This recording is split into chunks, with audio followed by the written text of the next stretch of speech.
Hey everyone, welcome back to Engelbard Gaming. I've got an interesting episode of utterly pointless comparisons for you today. It's interesting for a few reasons, I think, but we'll get to those shortly.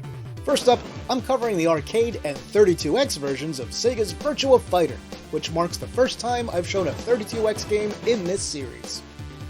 I'm only going to show a limited amount of information on the hardware specs, since these two systems worked so differently. The 32X, for example, relies on its CPUs to generate polygons and often uses Genesis hardware for 2D backgrounds and sound. Anyway, here's a smidgen of history about the game.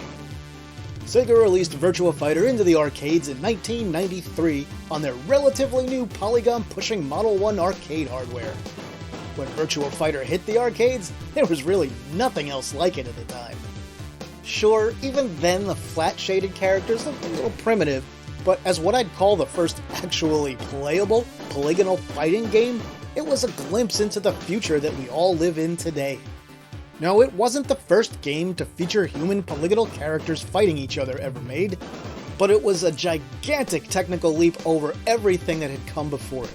In fact, this game was recognized by the Smithsonian of all places in 1998 and placed into its permanent technology collection.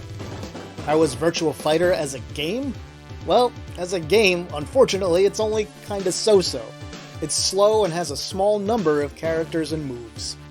Virtua Fighter was famously ported to the Sega Saturn and was even the pack-in game when the Saturn launched in the US in May of 1995.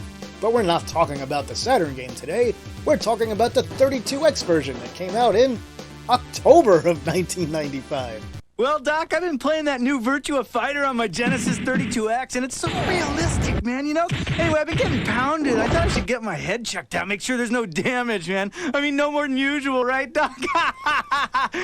Anyway, it's got features you can't get on any other system. All the arcade characters, instant replay, 7-camera views, man, it works!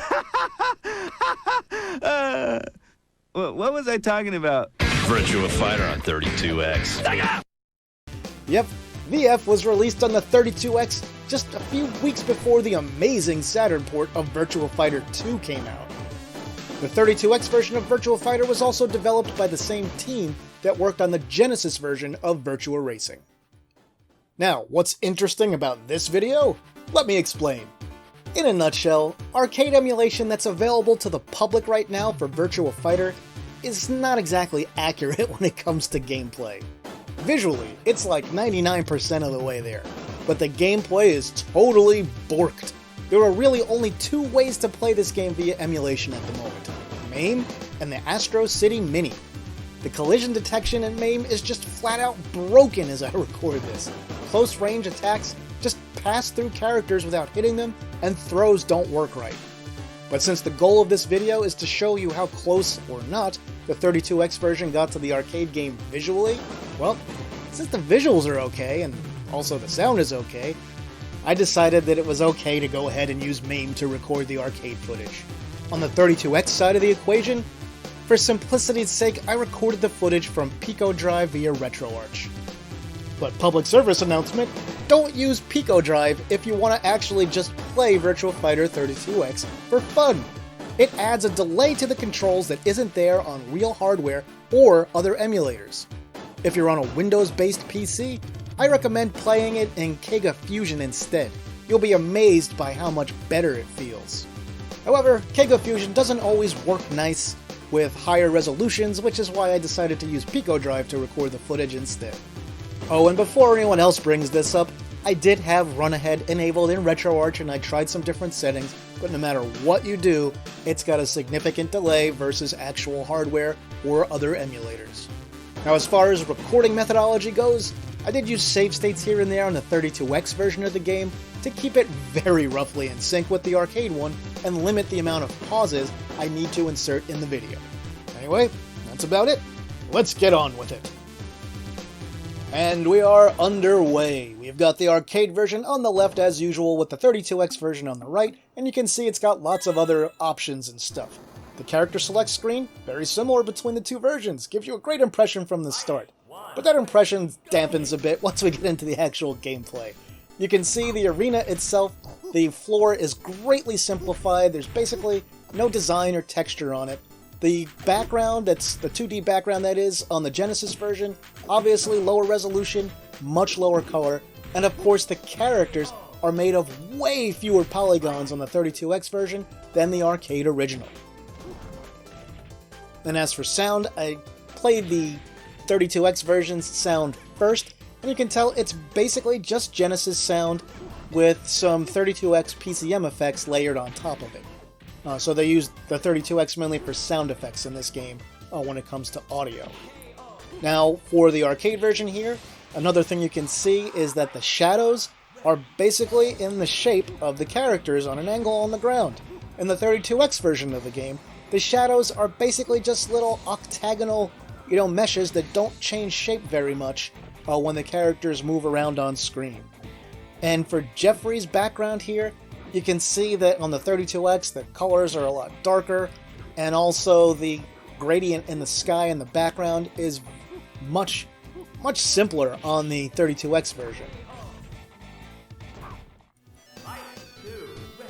As we get into round 2 here, it'll become obvious for the arcade version here that, like I mentioned, is running in MAME, that a lot of the attacks are just passing right through characters, so this is not a good gameplay demonstration of the game.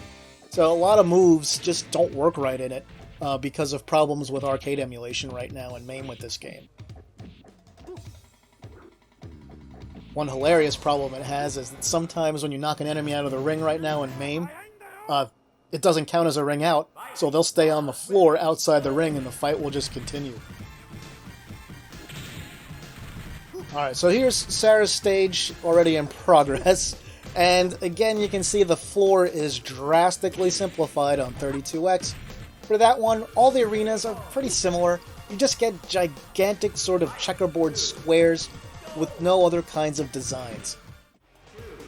Now, in this stage at least, they do simulate the lights on the ground in the arcade version by having the gigantic squares illuminate and then slowly get darker, but a lot of the flavor that you would get from the arcade version is gone here.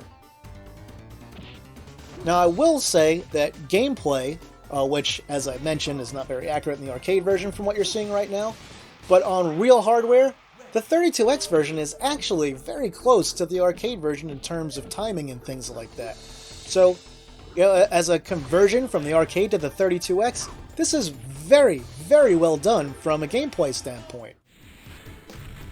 And visually, keeping this level of visuals on the 32X, which doesn't have, a 3D graphics processor in it, is pretty impressive.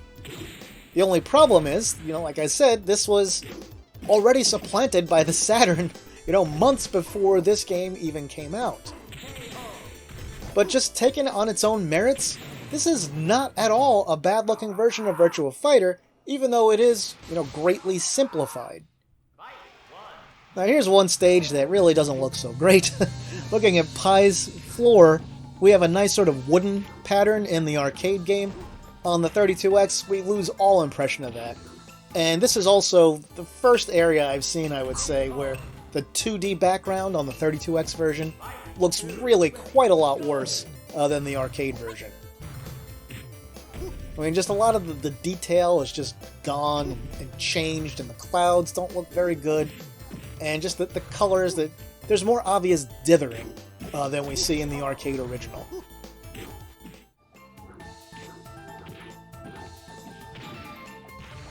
It's going to take just another few seconds here to take care of Pi in this version of the game.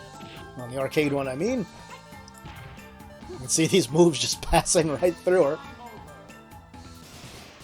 There we go. Now it's time to move on to Wolf.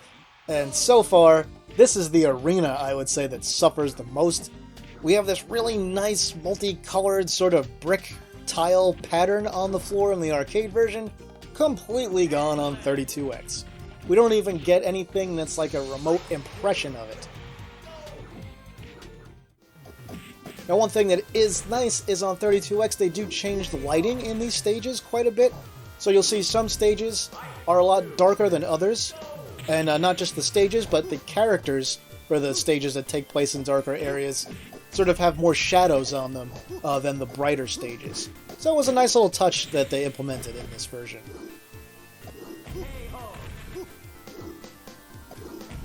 Another thing I guess that's worth pointing out is the UI elements are not in the same place in both versions of the game.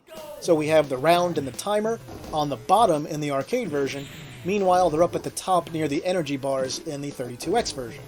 Speaking of the energy bars, even those are pretty heavily dithered if you look at the top of them in the 32X version of the game, while they are not at all in the arcade original.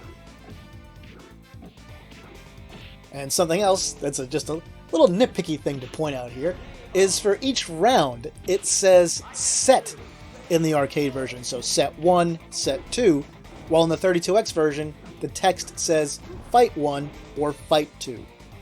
So just a tiny little thing.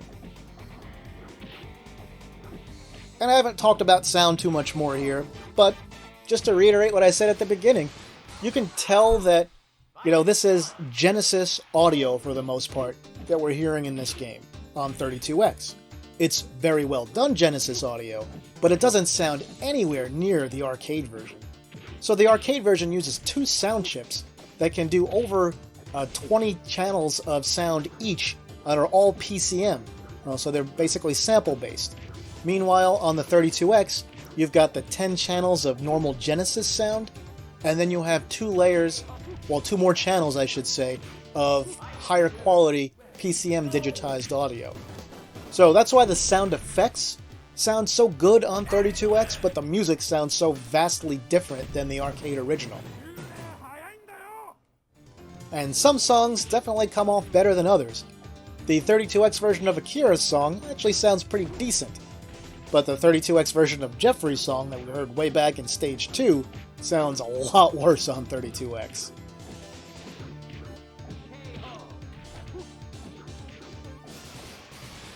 Well, that'll do it for the Akira fight.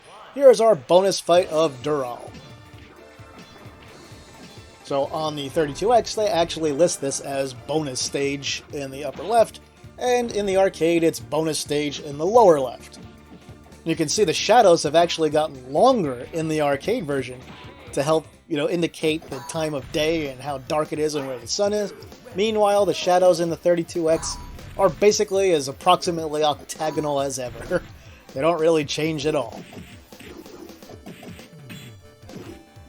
Now, the Dural fight can be pretty tough at times. It does require a little bit of luck usually to win, especially because she loves to get in and throw you. And here's one unrelated thing to gameplay, and that is, I don't even know this until I was doing a little research for this video. Somehow Dural is supposed to be Kage's mother. Don't ask me how that works, I didn't care that much about the lore, just an interesting little fact I found while doing just some basic research on Virtua Fighter 1. Anyway, we're almost at the very end of the game here. There it is, completed on 32X. And the game does end here, whether you beat Dural or not, by the way. And there we go, we have beaten her also in the arcade version.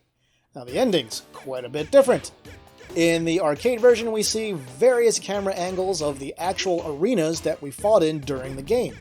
In the 32X version, we just have a black screen showing still the actual fights, but we don't have any more of the backgrounds or anything. Kind of an odd choice, because I would have thought it would have been able to handle these angles okay, but I don't know, maybe it wasn't a technical reason, maybe just stylistically they like the fight on the black backgrounds better. And there I am putting my initials in. And we're done. Alright, and there we go. Let's call that a complete visual comparison of the arcade and 32X versions of Sega's Virtua Fighter. Now the 32X version, despite its graphical cutbacks, isn't bad at all for the ill-fated system. If it had come out at launch, it would have been much better received.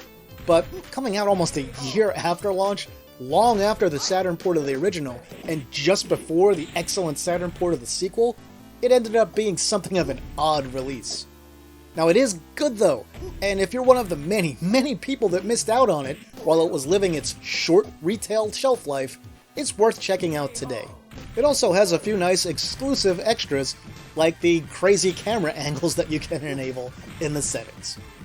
Alright, now it's your turn. Tell me what you thought of Virtua Fighter 32X. Did you have this game when it was new? Did you play it on real hardware back in the day? How do you think it stacks up to the Saturn and the arcade versions of the game? Tell me all about it in the comments. That'll do it for this video, my retro gaming friends. If you enjoyed it, please like it and share it online somewhere. If you haven't yet, subscribe to the channel for more retro gaming goodness and hit that notification bell so you'll never miss one of my videos. If you want to support the channel, you can now do that through channel memberships or also on Patreon or Ko-fi. With that, I'll say thanks for watching and see me later.